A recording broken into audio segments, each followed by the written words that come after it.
মেরাজে গিয়েছেন আরশে মোর প্রিয় নবী সুবহানাল্লাহ। স্বচক্ষে দেখেছেন খোদাকে মোর প্রিয় নবী সুবহানাল্লাহ। আলহামদুলিল্লাহি রাব্বিল আলামিন ওয়াসসালাতু ওয়াসসালামু আলা সাইয়্যিদিল মুরসালিন আম্মা বা'দ। ফাআউযু বিল্লাহি মিনাশ শাইতানির রাজীম। বিসমিল্লাহির রহমানির রহিম। আসসালাতু ওয়াসসালামু আলাইকা ইয়া রাসূলুল্লাহ ওয়া আলা আলিকা ওয়া সাহাবিকা ইয়া হাবিবাল্লাহ। আসসালাতু ওয়াসসালামু আলাইকা ইয়া নবিয়াল্লাহ ওয়া আলা আলিকা ওয়া সাহাবিকা ইয়া নূরাল্লাহ। মাদানী চ্যানেলের দর্শকবৃন্দ, উপস্থিত হয়েছি শবে মেরাজের দুলহা এই অনুষ্ঠানে। আর এই অনুষ্ঠানে আমরা রাসূল করিম সাল্লাল্লাহু আলাইহি সাল্লামের সাথে সম্পর্কিত যে মেরাজের ঘটনাগুলি রয়েছে সে সম্পর্কে আমরা আলোচনা করে থাকি। আজও ইনশাআল্লাহ আযজা ওয়া জাল্লা আমরা মেরাজ শরীফের ঘটনা সম্পর্কে আলোচনা করব। কাজেই তো এ সম্পর্কে আলোচনা করার পূর্বে আমরা আমাদের প্রিয় নবী সাল্লাল্লাহু তাআলা আলাইহি সাল্লামের প্রতি দরুদ শরীফ পড়ার ফজিলত শ্রবণ করে নিই। যে রাসূল করিম সাল্লাল্লাহু আলাইহি ওয়াসাল্লামের প্রতি দরুদ শরীফ পাঠ করার অগণিত ফজিলত এবং বরকত রয়েছে। প্রিয় নবী সাল্লাল্লাহু তাআলা আলাইহি ওয়াসাল্লাম ইরশাদ করেন, যে ব্যক্তি আমার উপর একবার দরুদ শরীফ পাঠ করে আল্লাহ তাআলা তার উপর 10টি রহমত নাজিল করেন। সাল্লু আলাল হাবিব সাল্লাল্লাহু তাআলা আলা মুহাম্মদ সাল্লাল্লাহু আলাইহি ওয়াসাল্লাম। প্রিয় ইসলামী ভাইরা, দেখুন, একবার দরুদ শরীফ পাঠ করলে 10 বার রহমত নাজিল হয়। আর ওই ব্যক্তি কত বড় সৌভাগ্যবান যার উপর আল্লাহ তাআলার রহমত বর্ষিত হচ্ছে। আর রাসূল করিম সাল্লাল্লাহু আলাইহি ওয়াসাল্লামের প্রতি সে দুরূদ পড়ছে আর আল্লাহ তাআলা রহমত বর্ষণ করছেন। আর দুরূদ শরীফ তো আল্লাহ তাআলাও প্রেরণ করেন তার হাবিবের প্রতি, ফেরেশতারাও দুরূদ শরীফ প্রেরণ করেন। আল্লাহ তাআলা কোরআনে কারীমের মধ্যে বলেছেন, ইন্নাল্লাহা ওয়া মালাইকাতাহু ইউসাল্লুনা আলান নবী ইয়া আইয়ুহাল্লাযীনা আমানু সাল্লু আলাইহি ওয়া সাল্লিমু তাসলিমা। নিশ্চয়ই আল্লাহ এবং তার ফেরেশতা কুল রাসূল করিম সাল্লাল্লাহু আলাইহি ওয়াসাল্লামের প্রতি দরুদ শরীফ প্রেরণ করেন। হে ইমানদারগণ, তোমরাও দরুদ পড়ো এবং সালাম প্রেরণ করার মতো সালাম প্রেরণ করো আমার হাবিবের প্রতি। আল্লাহু আকবার। যেই কাজ আল্লাহ সুবহানাহু ওয়া তাআলা করেন সেই কাজটা কতই না গুরুত্বপূর্ণ হবে। তো আমরাও আমাদের হাবিব, আমাদের প্রিয় নবী সাল্লাল্লাহু আলাইহি সাল্লামের প্রতি অধিক হারে দরুদ শরীফ পাঠ করব। আমাদের চ্যানেলের দর্শকবৃন্দ, আপনারাও নিয়ত করুন যে যখনই অবসর সময় পাবো আমরা ইনশাআল্লাহ আযজা ওয়া জাল্লা আমাদের প্রিয় নবী, আখির নবী হযরত মুহাম্মদ সাল্লাল্লাহু তাআলা আলাইহি ওয়াসাল্লামের প্রতি দরুদ শরীফ পাঠ করব। সাল্লু আলাল হাবিব সাল্লাল্লাহু তাআলা আলা মুহাম্মদ সাল্লাল্লাহু আলাইহি ওয়াসাল্লাম। প্রিয় ইসলামী ভাইরা, গত অনুষ্ঠানে আমরা শুনেছিলাম যে রাসূল করিম সাল্লাল্লাহু আলাইহি সাল্লাম যখন বুরাকের উপর আরোহণ করে মসজিদে হারাম থেকে মসজিদে আকসা পর্যন্ত আসছিলেন তখন আল্লাহ তাআলা নিদর্শনাদি অবলোকন করেছিলেন। বিভিন্ন জায়গায় নেমে নামাজ আদায় করেছেন। মুসা আলাইহিস সালামকে দেখেছিলেন, তারপর ইব্রাহিম আলাইহিস সালাম, মুসা আলাইহিস সালাম, ঈসা আলাইহিস সালাম রাসূল করিম সাল্লাল্লাহু আলাইহি সাল্লামকে সালাম জানিয়েছিলেন। অবশেষে রাসূল করিম সাল্লাল্লাহু আলাইহি সাল্লাম বাইতুল মুকাদ্দাসে চলে আসেন। আর বাইতুল মুকাদ্দাসের মধ্যে সকল আম্বিয়ায়ে কেরাম আলাইহিমুস সালামকে সমবেত করা হয়েছিল, যাতে করে রাসূল করিম সাল্লাল্লাহু আলাইহি সাল্লামের শান, মান, মাহাত্ম্য যেন প্রকাশ পায়। যখন রাসূল করিম সাল্লাল্লাহু আলাইহি সাল্লাম আগমন করলেন তখন সেখানে উপস্থিত সকল আম্বিয়ায়ে কেরাম রাসূল করিম সাল্লাল্লাহু আলাইহি সাল্লামকে স্বাগত জানায়। আর নামাজের সময় হযরত জিবরাইল আলাইহিস সালাম রাসূল করিম সাল্লাল্লাহু আলাইহি সাল্লামের হাত ধরে সামনে বাড়িয়ে দিলেন। আর রাসূল করিম সাল্লাল্লাহু আলাইহি সাল্লাম সকল আম্বিয়ায়ে কেরাম আলাইহিমুস সালামের ইমামত করালেন। হযরত সাইয়্যিদুনা আল্লামা বুসাইরি রাহমাতুল্লাহি তাআলা আলাইহি ইরশাদ করেন, ওয়াকদ্দামাত কা জামিউল আম্বিয়াই বিহা ওয়ার রুসুলি তাকদীমা মখদুমিন আলা খাদামি। অর্থাৎ বাইতুল মুকাদ্দাসে সকল আম্বিয়া এবং রসুল আলাইহিমুস সালাম রাসূল করিম সাল্লাল্লাহু আলাইহি সাল্লামকে সামনে করে দিলেন, যেভাবে মালিক তার খাদেমদের সামনে হয়ে থাকেন। আল্লাহু আকবার। কতই না সুন্দর নামাজ! তামাম আম্বিয়া এবং রসুল আলাইহিমুস সালাম মুক্তাদি, সেই নামাজ কেমন নামাজ হবে! আল্লাহু আকবার। মাদানী চ্যানেলের দর্শকবৃন্দ, একটু চিন্তা করে দেখুন যে সকল আম্বিয়া আলাইহিমুস সালাম কি মুক্তাদি, আর ইমামকে ইমামুল আম্বিয়া, সকল নবীদের শ্রেষ্ঠ তিনি হচ্ছেন ইমাম, আর কিবলা কোনটা, আর নামাজের স্থান কোনটা, যেটা প্রথম কিবলা হচ্ছে জায় নামাজ। বিশ্বের মধ্যে এমন কোনো নামাজ এভাবে আদায় করা হয়নি যেই নামাজের মধ্যে সকল আম্বিয়া উপস্থিত ছিলেন। এই আকাশ কোনোদিন এই দৃশ্য অবলোকন করেনি, এই ভূমি কোনোদিন এই রকম মর্যাদা পায়নি যেদিন সকল আম্বিয়া কেরাম আলাইহিসসালাম রাসূল করিম সাল্লাল্লাহু আলাইহি ওয়াসাল্লামের পেছনে নামাজ আদায় করেছেন। মেরাজ রজনীর দুলহা প্রিয় নবী সাল্লাল্লাহু আলাইহি সাল্লাম, যে তিনি প্রথম নবী, তিনি শেষ নবী, তিনি যে রাসূল করিম সাল্লাল্লাহু আলাইহি সাল্লাম আউয়াল এবং আখির, এই রহস্যটাও উন্মোচন হয়েছে। রাসূল করিম সাল্লাল্লাহু আলাইহি সাল্লাম তিনি সবার সর্বশেষ নবী, কিন্তু পূর্ববর্তী সকল আম্বিয়া এবং রসুলের ইমামতি করছেন। এই রহস্যকে বর্ণনা করতে গিয়ে আলা হজরত ইমাম আহলে সুন্নত শাহ ইমাম আহমদ রাজা খান ফাজিল बरेलवी रहमतुल्लाहि ताला अलैह इरशाद करें, नमाज अक्सा में था यही सिर, आया हूँ माना अव्वल आखिर के दस्ते बस्ता है पीछे हाजिर, जो सल्तनत आगे कर गए थे। अल्लाह अकबर। आला हज़रत रहमतुल्लाहि ताला अलैह तार कसीदा मेराजियार मध्य बोलছেন, वो सरवरे किश्वरे रिसालत जो अर्श पर जलवागर हुए थे, नए निराले तरब के सामा अरब के मेहमान के लिए थे। नमाज अक्सा में था यही सिर, आया हूँ माना अव्वल आखिर के दस्ते बस्ता है पीछे हाजिर, जो सल्तनत आगे कर गए थे। ওই যে সকল নবীদের যে ইমামতি করেছেন রাসূল করিম সাল্লাল্লাহু আলাইহি সাল্লাম, সেটার দৃশ্যকে এভাবে তিনি তার ছন্দের মধ্যে বন্ধ করে দিয়েছেন। নামাজ আকসা মে থা ইহি সির, মসজিদ আকসার মধ্যে এই রহস্যই ছিল যে আয়াহু মানা আউয়াল আখির, যাতে করে আউয়াল এবং আখিরের অর্থটা এটা উন্মোচন হয়। কে দস্তে বস্তা হে পিছে হাজির, সকল নবীগণ তাদের হাতকে বেঁধে রাসূল করিম সাল্লাল্লাহু আলাইহি সাল্লামের পেছনে দাঁড়িয়ে আছেন। जो सल्तनत आगे कर गए थे, যারা পূর্বে রাজত্ব করে গিয়েছিলেন। আল্লাহু আকবার। বুখারী শরীফের বর্ণনার মধ্যে রয়েছে যে ওই মসজিদ আকসার মধ্যে রাসূল করিম সাল্লাল্লাহু আলাইহি ওয়াসাল্লামকে দুধ এবং শরাব এর দুটো পেয়ালা দেওয়া হলো। রাসূল করিম সাল্লাল্লাহু আলাইহি ওয়াসাল্লাম যখন দেখলেন তখন দুধের পেয়ালাটা গ্রহণ করলেন। এই দৃশ্য অবলোকন করে হযরত জিবরাইল আলাইহিস সালাম বলতে লাগলেন, আলহামদুলিল্লাহিল্লাযী, সকল প্রশংসা আল্লাহ তাআলার জন্য, হাদাকা লিল ফিতরাতি, যিনি আপনাকে ফিতরাতের দিকে হেদায়েত করেছেন। লাউ আখাযতাল খামরা, যদি আপনি শরাব গ্রহণ করতেন, গাওয়াত উম্মাতুকা, তাহলে আপনার উম্মত গুমরাহ হয়ে যেত।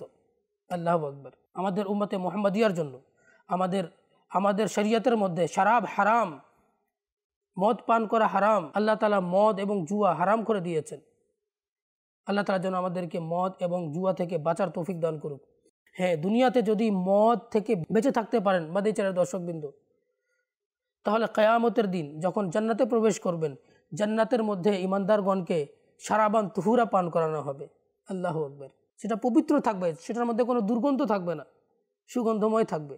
আর সেটা খেলে বুদ্ধি লোপ পাবে না, মস্তিষ্ক ঠিক থাকবে। যারা এই সমস্ত অভ্যাসের সাথে অভ্যস্ত, এটাকে ছেড়ে দিন, তওবা করে নিন, আর আল্লাহ তাআলার দরবারে নিজের মাথাকে অবনত করুন, সাজদার মধ্যে লুটে পড়ুন, আর আল্লাহ তাআলার দরবারে তওবা করুন, মদকে ছেড়ে দিন। ইনশাআল্লাহ কিয়ামতের দিন যখন জান্নাতে প্রবেশ করবেন, আল্লাহ তাআলা শারাবুন তুহুরা পান করাবেন। বাইতুল মুকাদ্দাস এর এমন উজ্জ্বল আলোকময় পরিবেশের মধ্যে আম্বিয়া একরাম আলাইহিমুস সালাতু সালাম খুতবা দিচ্ছেন, যার মধ্যে আল্লাহ আযজা ওয়া জাল্লার হামদ এবং তাদের উপরে যে আল্লাহ তাআলার যে অনুগ্রহ ছিল, অসীম অনুগ্রহ ছিল, এবং যে নিয়ামত আল্লাহ তাআলা তাদেরকে দান করেছিলেন, সে সম্পর্কে আলোচনা করছেন আম্বিয়া একরাম আলাইহিমুস সালাতু সালাম। সুতরাং সবার পূর্বে হজরত সৈয়দুনা ইব্রাহিম আলা নবিয়্যিনা ওয়া আলাইহিস সালাতু সালাম বললেন যে আলহামদুলিল্লাহিল্লাযী, সমস্ত প্রশংসা আল্লাহ তাআলার জন্য, আল্লাযী ইত্তাখাযা ইব্রাহিমা খলিলা, সকল প্রশংসা আল্লাহ তাআলার জন্য যিনি ইব্রাহিমকে খলিল বানিয়েছেন। ওয়া আতানি মুলকান আযীমা, এবং যিনি আমাকে মহান রাজত্ব দান করেছেন। ওয়া জাআলানি উম্মাতান কানিতান, এবং যিনি আমাকে নিজের আনুগত্যশীল বান্দা বানিয়েছেন। ইউতাম্মা বি এবং যার আনুগত্য করা হয়, ও আনকাদানি মিনান নারি এবং যিনি আমাকে জাহান্নামের আগুন থেকে রক্ষা করেছেন, ওয়াজআলাহা আলাইয়া বারদাম ওয়া সালামা এবং যিনি আমার জন্য আগুনকে ঠান্ডা এবং নিরাপদ বানিয়ে দিয়েছিলেন। যখন নমরুদ ইব্রাহিম আলাইহিসসালামকে আগুনের মধ্যে রেখে দেয়, তখন ইব্রাহিম আলাইহিসসালামের জন্য আল্লাহ তাআলা আগুনকে নির্দেশ দিলেন যে ইয়া নারু কুনি বারদাম ওয়া সালামান আলা ইব্রাহিম, হে আগুন ইব্রাহিমের জন্য তুমি ঠান্ডা এবং নিরাপত্তাময় হয়ে যাও। তখন আগুন ঠান্ডা হয়ে গেল এবং প্রশান্তিময় হয়ে গেল। যদি সালামান শব্দ আল্লাহ ব্যবহার না করতেন তাহলে আগুন এত বেশি ঠান্ডা হয়ে যেত যে ইব্রাহিম আলাইহিসসালাম কষ্ট পেতেন। তো আল্লাহ তাআলা সালামানও বললেন যে এমন ঠান্ডা যেন তিনি কষ্ট না পান। আল্লাহু আকবার। আল্লাহ তার নবীকে কেমন ভালোবাসেন। আর ইব্রাহিম আলাইহিসসালাম দেখুন যে ইব্রাহিম আলাইহিসসালামের উপরে আল্লাহ তাআলা যে নিয়ামত দিয়েছিলেন সেই নিয়ামতের কথাগুলো ওই বাইতুল মুকাদ্দাসের মধ্যে খুতবার মধ্যে আলোচনা করছেন। এভাবে হযরত সাইয়েদুনা মুসা আলা নবিয়িনা ওয়া আলাইহিস সালাতু সালাম বলতে লাগলেন যে আলহামদুলিল্লাহিল্লাযী কাল্লামানি তাকলিমান ওয়াস্তাফানি বিরিসালাতিহি ওয়া কালিমাতিহি ওয়া কাররাবানি ইলাইহি নাজিয়ান ওয়া আনজালা আলাইয়াত তাওরাত ওয়া জাআলা হালাকা আলি ফিরআউন আলা ইয়াদি ওয়া নাজা বনি ইসরাঈল আলা ইয়াদি। দেখুন কতই না সুন্দর খুতবা। এখানেও মুসা আলাইহিস সালাতু সালামও নিজের উপর যে আল্লাহ তাআলা কেমন অনুগ্রহ করেছিলেন সে সম্পর্কে তার খুতবার মধ্যে আলোচনা করছেন। আলহামদুলিল্লাহিল্লাযী, সমস্ত প্রশংসা আল্লাহ তাআলার জন্য, আল্লাযী কাল্লামানি তাকলিমান, যিনি আমার সাথে কথা বলেছেন, মুস্তাফানি বি রিসালাতিহি, এবং যিনি তার রিসালাতের জন্য আমাকে মনোনয়ন করেছেন, ওয়া কালিমাতিহি, এবং নিজের কালেমার জন্য আমাকে মনোনয়ন করেছেন, ওয়া কাররাবানি ইলাইহি নাজিয়্যা, এবং তার রহস্য বলার জন্য আমাকে নিকটবর্তী করেছেন, ওয়া আনজালা আলাইয়াত তাওরাতা, এবং যিনি আমার উপর তাওরাত অবতীর্ণ করেছেন, ওয়া জাআলা হালাকা আলি ফিরআউন আলা ইয়াদি, এবং যিনি আমার হাতে ফিরআউনকে ধ্বংস করেছেন, ওয়া নাজা বনি ইসরাঈল আলা ইয়াদি, এবং যিনি আমার হাতে বনি ইসরাঈলকে নাজাত দান করেছেন। আল্লাহু আকবার। দেখুন মুসা আলাইহিস সালামের উপরে আল্লাহ তাআলা যে নিয়ামত দান করেছিলেন, মুসা আলাইহিস সালামও কী করছেন, নিজের উপর যে সেই নিয়ামতের কথাগুলোকে আলোচনা করছেন। এরপর হযরত সাইয়েদুনা দাউদ আলা নবিয়িনা ওয়া আলাইহিস সালাতু সালাম বললেন আলহামদুলিল্লাহিল্লাযী খাওয়ালানি মুলকান, সমস্ত প্রশংসা আল্লাহ তাআলার জন্য যিনি আমাকে মহান রাজত্ব দান করেছেন, ওয়া আনজালা আলাইয়া জাবুর, এবং যিনি আমার ওপর জাবুর নাজিল করেছেন, ওয়া আলানাল হাদিদ, এবং যিনি আমার জন্য লোহাকে নরম করে দিয়েছেন, ওয়া সাখখারা লি তাইরা ওয়াল জিবালা, এবং যিনি আমার জন্য পাখি এবং পাহাড়কে আমার অধীনস্থ করে দিয়েছেন, ওয়া আতানিয়াল হিকমাতা, এবং যিনি আমাকে হিকমত দান করেছেন, ওয়া ফাসলাল খিতাব, এবং ফাসিহ কথা বলার আমাকে যোগ্যতা দান করেছেন। দেখুন দাউদ আলাইহিস সালামকে আল্লাহ তাআলা অনেকগুলো নিয়ামত দান করেছিলেন। তার মধ্যে একটা নিয়ামত ছিল দাউদ আলাইহিস সালাম লোহাকে যখন টাচ করতেন সেটা নরম হয়ে যেত। সেই লোহাকে দিয়ে তিনি কি করতেন, বর্ম বানিয়ে দিতেন। সে লোহা দিয়ে বিভিন্ন ধরনের বস্তু তৈরি করতে পারতেন। আর আজ বর্তমানে কিভাবে লোহাকে ব্যবহার করা হয়, লোহাকে প্রথমে আগুনে পোড়ানো হয়, আগুনে পোড়ানোর পরে তারপর লোহাটা নরম হয়ে যায়, তারপর কামার সেটাকে কি করে নিজের ইচ্ছা অনুযায়ী সেটাকে কোনো পাত্র বানায়, অন্য কিছু তৈরি করে। কিন্তু আল্লাহ তাআলা দাউদ আলাইহিস সালামকে এমন মুজিজা দান করেছিলেন যে তিনি যখন লোহাকে ধরতেন সাথে সাথে লোহা নরম হয়ে যেত, তখন সেটা দিয়ে তিনি বর্ম তৈরি করতে পারতেন। তিনি নবীও ছিলেন, আল্লাহ তাআলা তাকে রাজত্ব দান করেছিলেন এবং মুজিজাও দান করেছিলেন। তো সেই মুজিজার আলোচনা বাইতুল মুকাদ্দাসের মধ্যে দাউদ আলাইহিস সালাম করেছেন। আল্লাহু আকবার। এরপর সাইয়েদুনা সুলাইমান আলাইহিস সালাম বলতে লাগলেন, তিনি এখন খুতবা দেওয়ার জন্য এসেছেন, যে আলহামদুলিল্লাহিল্লাযী, সকল প্রশংসা আল্লাহ তাআলার জন্য, আল্লাযী সাখখারা লি, যিনি আমার জন্য অধীনস্থ করেছেন, রিয়াহা বাতাসকে, ওয়াল জিন্না এবং জিনকে, ওয়াল ইনসা এবং মানুষকে, ও সাখখারা লিশ শায়াতিন এবং জিনদেরকে আমার অধীনস্থ করে দিয়েছেন, ইয়ামালুনা তারা সেটাই করে, মা শিতু আমি যেটা চাই, মিনাল মাহারিব জিনরা আমার জন্য বড় বড় প্রাসাদ তৈরি করে, ওয়া তামাসিল এবং ভাস্কর্য তৈরি করে। ওয়া আল্লামানি মান্তিকাত তৈর, এবং আল্লাহ তাআলা আমাকে পাখিদের কথা বোঝার তৌফিক দান করেছেন। ওয়া কুল্লা শাই, এবং প্রত্যেকটা বিষয় আমাকে আল্লাহ শিখিয়েছেন। ওয়া আসাল আলী আইনাল কিতরা, এবং আমার জন্য গলিত তামার প্রস্রবণ প্রবাহিত করেছেন। ওয়া আতানি মুলকান আযীমা, এবং আমাকে মহান রাজত্ব দান করেছেন। লা ইয়ামবাগি লি আহাদিম মিন বাদি, এবং আমাকে এমন রাজত্ব দান করেছেন যা আমার পরে কারো জন্য নয়। আল্লাহু আকবার। দেখুন, সুলাইমান আলাইহিস সালামকে আল্লাহ তাআলা যে নিয়ামতগুলো দিয়েছিলেন, বাইতুল মুকাদ্দাসের মধ্যে সেই নিয়ামতগুলো বর্ণনা করে দিলেন। যে সুলাইমান আলাইহিস সালাম পাখির সাথে কথা বলতে পারতেন, পাখির কথাগুলো বুঝতেন, বিশাল রাজত্ব ছিল। তারপর জিনরা তার অধীনস্থ ছিল, পাখিরাও তার অধীনস্থ ছিল। জিনদেরকে দিয়ে তিনি প্রাসাদ নির্মাণ করাতেন, আবার ভাস্কর্য তৈরি করাতেন সেই যুগে। তো সেই নিয়ামতের চর্চা তিনি বাইতুল মুকাদ্দাসের মধ্যে করেছিলেন মেরাজের রজনীতে। এরপর হযরত সাইয়্যিদুনা ঈসা আলাইহিস সালাম আসলেন এবং তিনি বাইতুল মুকাদ্দাসের মধ্যে খুতবা দিলেন আর বললেন যে আলহামদুলিল্লাহ, সকল প্রশংসা আল্লাহ তাআলার জন্য, আল্লাযী আল্লামানি, যিনি আমাকে শিখিয়েছেন, আত-তাওরাত, তাওরাত শিখিয়েছেন, ওয়াল ইনজিলা, এবং ইনজিল শিখিয়েছেন, ওয়াজআলানি, এবং যিনি আমাকে জন্মান্ধকে সুস্থ করার শক্তি দান করেছেন, ওয়াল আবরাসা, এবং জন্মগত কুষ্ঠরোগীকে সুস্থ করার শক্তি দান করেছেন, ওয়া উহয়িল মাউতা বিইজনি, এবং আল্লাহ তাআলার অনুমতিক্রমে মৃতকে জীবিত করার শক্তি দান করেছেন, ওয়ারাফাআনি, এবং আমাকে আকাশে তুলে নিয়েছেন, ওয়া তাহহারানি, এবং আমাকে পবিত্র করেছেন, মিনাল্লাযীনা কাফারু, এবং আমাকে কাফেরদের থেকে পবিত্র করেছেন, ওয়া আযানি ওয়া উম্মি মিনাশ শাইতানির রাজিম, বিতাড়িত শয়তান থেকে আমাকে এবং আমার মাতাকে আল্লাহ তাআলা রক্ষা করেছেন। ফালাম ইয়াকুল লিশ-শাইতানি আলাইহাস সাবিল, আমার মাতার প্রতি শয়তানের কোনো রাস্তা নেই। দেখুন, ঈসা আলাইহিস সালামকে আল্লাহ তাআলা প্রধান 3টা মুজিজা দান করেছিলেন। একটা হচ্ছে জন্মান্ধকে সুস্থ করে দেওয়ার ক্ষমতা, কুষ্ঠরোগীকে ভালো করে দেওয়ার শক্তি, তারপর মৃতকে জীবিত করার মুজিজা। এই মুজিজাগুলোকে বাইতুল মুকাদ্দাসের মধ্যে ঈসা আলাইহিস সালাম সকল নবীদের সামনে খুতবা দিলেন। যখন সকল নবীদের হামদ এবং সানাহ হয়ে গেল, তারা যখন নিজেদের উপর আল্লাহ তাআলার যে অনুগ্রহ ছিল সেগুলো বর্ণনা করে দিল, তখন সকল নবীদের সরদার আহমদে মুখতার সাল্লাল্লাহু আলাইহি ওয়াসাল্লাম খুতবা দিলেন।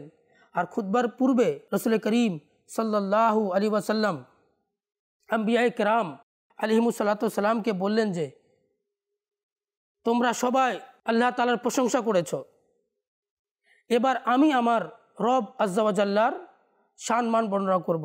এরপর রাসূল করিম সাল্লাল্লাহু আলাইহি ওয়াসাল্লাম এভাবে খুতবা দিতে লাগলেন যে আলহামদুলিল্লাহ, সকল প্রশংসা আল্লাহ তাআলার জন্য, আল্লাযী আরসালানি, যিনি আমাকে প্রেরণ করেছেন, রাহমাতাল লিল আলামিন, রাহমাতুল লিল আলামিন বানিয়ে প্রেরণ করেছেন, কাফাতাল লিন-নাসি বাশীরাম ওয়া নাযীরা, এবং আমাকে সকল মানব গোষ্ঠীর জন্য বাশীর সুসংবাদদাতা এবং নাযীর এবং সতর্ককারী হিসেবে আমাকে প্রেরণ করেছেন। ওয়া আনজালা আলাইয়াল ফুরকান, এবং আমার উপর ফুরকান অর্থাৎ কুরআন অবতীর্ণ করেছেন। সেই কুরআনের মধ্যে সব কিছুর, সকল বস্তুর স্পষ্ট বর্ণনা রয়েছে। ওয়া জাআলা উম্মতি খায়রা উম্মাতিন, এবং আমার উম্মতকে আল্লাহ তাআলা শ্রেষ্ঠ উম্মত বানিয়েছেন। উখরিজাত লিন-নাস, সকল মানুষের মধ্যে থেকে বাছাই করে আমার উম্মতকে আল্লাহ তাআলা শ্রেষ্ঠ উম্মত বানিয়েছেন।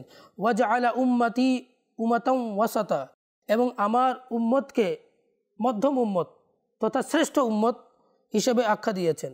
ওয়া জাআলা উম্মতি, এবং আমার উম্মতকে আউয়ালও বানিয়েছেন, আমার উম্মতকে আখিরও বানিয়েছেন। ওয়া শারাহা সাদরি, এবং আল্লাহ তাআলা আমার বক্ষ বিদারণ করেছেন। ওয়া ওয়াদাআ আন্নি উইজরি, এবং আমার উপর থেকে বোঝাকে শেষ করে দিয়েছেন। ওয়া রাফাআলি যিকরি, এবং আমার আলোচনাকে আল্লাহ তাআলা উচ্চ করেছেন। ওয়া জাআলানি ফাতিহান ওয়া খাতিমা, এবং তিনি আমাকে বিজয়ী এবং সর্বশেষ নবী বানিয়েছেন।